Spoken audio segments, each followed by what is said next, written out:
The South African Weather Service is warning KwaZulu-Natal residents to brace themselves for damaging waves of up to 5 meters.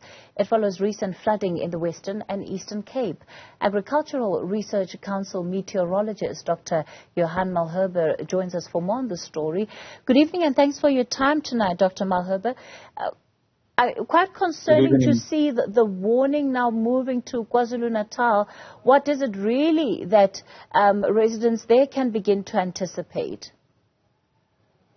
Yes, at this stage, as many people are aware tonight, it is full moon, basically. Tomorrow is the full moon. And we are close to the equinox. So the late September is close to when the sun and the moon, when it's full moon or new moon, is across the equator, so that it enhances the tides, especially during spring tides, like full moon and new moon. Now, the previous event in the Cape, around the 17th or 16th of September, was right after the new moon, so they had a spring tide and they had a storm surge, and it created the havoc that we saw there. At this stage, there is a low pressure system towards the east of KwaZulu-Natal, or southeast, and that low pressure system has been moving very slowly. So it was part of a bigger system that resulted in the rain over the southern parts of the country, called the cut-off low. At the surface, we had a deep low pressure system. This system moved out from the Eastern Cape into the ocean, and it remained to the southeast of the country now for about 2 days. So while this low pressure system is moving really slowly, the winds were blowing on the backside from the south and southwest along the coast of KZN, of KwaZulu-Natal. And usually that can create quite a large surge, also in the presence of the low pressure system close to the coast. Now, interestingly, in 2007, they had massive damage on the KwaZulu-Natal coast. And that was a similar event. It was on the 18th of March. Now, that was also on the full moon, like today or tomorrow. And they also had a deep cut-off low pressure system towards the east of the country, southeast of KwaZulu-Natal, about 700 kilometers in the ocean. Also quite stagnant, as we have now. And that resulted in quite a big event then. I'm not saying it's going to be the same, or it has been the same if it's over already. But it is a similar situation. You've got the spring tide, it's around the equinox, and you've got the very slow-moving low pressure system towards the east of the country, and that can create quite huge waves along the KwaZulu-Natal coast. All right. So in terms of the actual weather system then that residents can anticipate, huge waves, flooding, what is it exactly that people must expect? Yeah, so the actual rain-bearing system that resulted in the floods over the southern parts of the country is already basically towards the east of the country. So it's just a position of the low that is east of KwaZulu-Natal that was responsible now for very strong winds for a while. So the windy conditions with light showers, that's typically what they had. And it's the persistence of the wind and the strength of the wind that may be a problem. Now, the system currently is moving out, so the wind should die down. And then over the weekend, there's another cold front coming through and another ridging high and a trough that moves south of the country. So we're going to have strong winds again on Saturday. I don't know, it should not be as persistent as what we had now. So I think the big problem was already yesterday and this morning maybe, especially around at high tide. Now, with the system of the weekend, it's only light showers along the coast and so forth. It's a typical cold front moving up the coast. That's when you suddenly have a southwesterly wind in Durban that replaces a northeasterly wind and it becomes cooler. So that is a system that we see this weekend. And the main system that I would say was responsible for large events in terms of the height of the waves would be the low pressure system that was very persistent along the coast and to the east, into the ocean for the last 2 days. Yeah. And obviously, with full moon being there, and the moon is quite close to the Earth currently, it's about a 2-week cycle that it has to get closer and further from the Earth.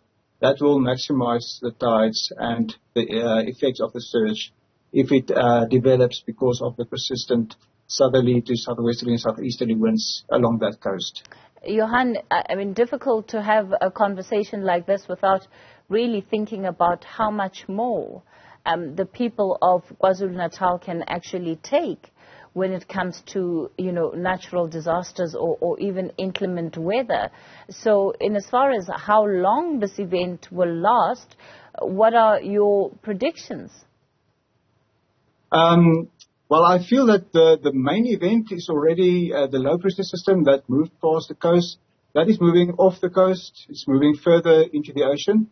So I think that will not make things worse.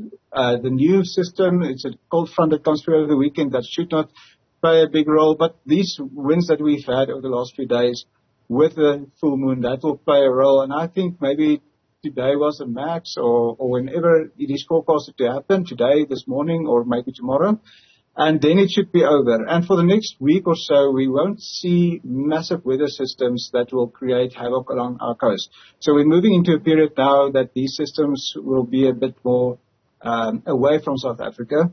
And maybe around somewhere early October or a bit later, we might see another intense system.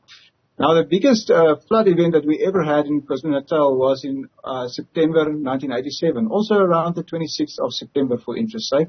And that was a very deep low-pressure system, but it was situated over the country. That makes a very big difference. This system is in the ocean, and for that reason, the effect now in KwaZulu-Natal basically is larger waves, and that is enhanced by the full moon, which happens tomorrow.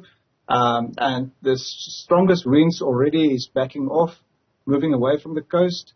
So the system, and it's important to be aware of the forecast by the South African Weather Service and the reports that they give out and warnings. But as far as I can see the system, it is moving out. It is moving away from the coast currently. And I think the effect that it may have is residual. All right. So on the backside still, and together with the high tide that we will see, the spring tide today and tomorrow. Johan, just very briefly for me, it's the end of September. When are we going to see spring or any evidence that, in fact, we are in spring? Yes, so we had a few interesting systems the last 2 weeks. We had a lot of rain over the southern parts of the country. The next few days will be somewhat warmer, too hot in certain places. We will see hot conditions over KwaZulu-Natal, especially the eastern and northern parts by Saturday as a cold front moves into the Western Cape. The cold front will not be that strong, but it will influence the interior. And we will see lower temperatures on Sunday across the southern to eastern parts of the interior, but it will not be cold again. So we had some nice rain over Gauteng at least yesterday.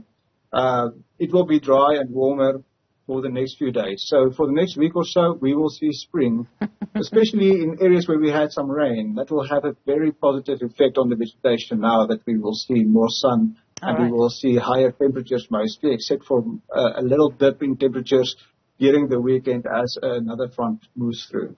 Agricultural Research Council meteorologist Dr. Johan Mlherbe.